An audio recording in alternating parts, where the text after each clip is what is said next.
পরকীয়ার শাস্তি কি? পরকীয়ার শাস্তি হচ্ছে ইসলামের সবচেয়ে ভয়াবহ, সবচেয়ে ভয়াবহ। দেখুন, বিবাহিত মানুষ যদি জেনায় লিপ্ত হয় শাস্তি কি জানেন তো?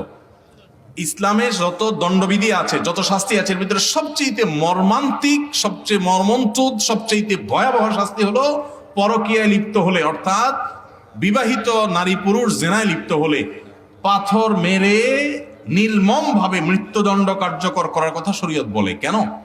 আমরা অনেকে হয়তো মনে করি দুজনে খুশি মনে করেছে একটা অন্যায় কাজ, শাস্তি হতে পারে, অন্যায় করেছে সেজন্য, তাই বলে মেরে ফেলতে হবে? এত বড় কি অন্যায় করেছে?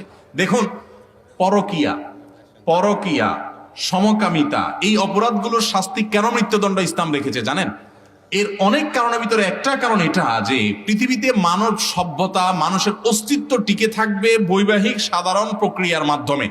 এই প্রক্রিয়া থেকে মানুষ যদি সরে যায়, অন্য প্রক্রিয়া যদি সমাজে আপনার বিস্তার লাভ করে, তখন মানব সভ্যতা হুমকির মধ্যে পড়বে। আমি একটা কথা বিভিন্ন জায়গায় ইদানিং বলছি, পৃথিবীর যে সমস্ত দেশগুলোতে পরকীয়াকে অ্যালাউ করে মানুষ, অর্থাৎ পরকীয়াকে কোনো দোষী কিছু মনে করে না, অথবা পরকীয়া সেখানে র্যান্ডমলি মানুষ করতে থাকে, সেরকম পশ্চিমা দেশগুলো, ইউরোপিয়ান দেশগুলো, উন্নত দেশগুলো, সেই সমস্ত দেশগুলোতে মানুষের জন্মের হার কমতে কমতে এমন একটা ভয়ঙ্কর পর্যায়ে পৌঁছাইছে, এমন একটা পর্যায়ে চলে গেছে যে সেখানে এখন মানুষের শিশুর জন্মের হার আগের মতো নয়, শিশুর জন্মের হার ভয়াবহ কমে গেছে। কারণ ওই যে মানুষ বিবাহ করার প্রয়োজন মনে করে না, বিবাহ করলে বাচ্চা নিতে চায় না, আমার দেশও আস্তে আস্তে সেদিক চলে যাচ্ছে।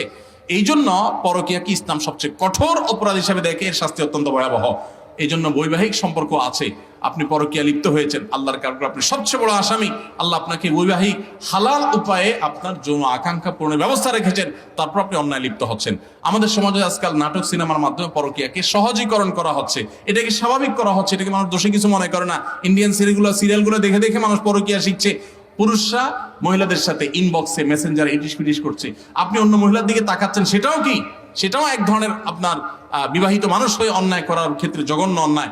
আবার মহিলা মানুষ তিনি একই কাজ হয়তো করছেন গোপনে, প্রকাশ্যে, বিভিন্নভাবে। আল্লাহ তো আমাদের সবাইকে এই গুনাহ থেকে বেঁচে থাকার তৌফিক দান করুন।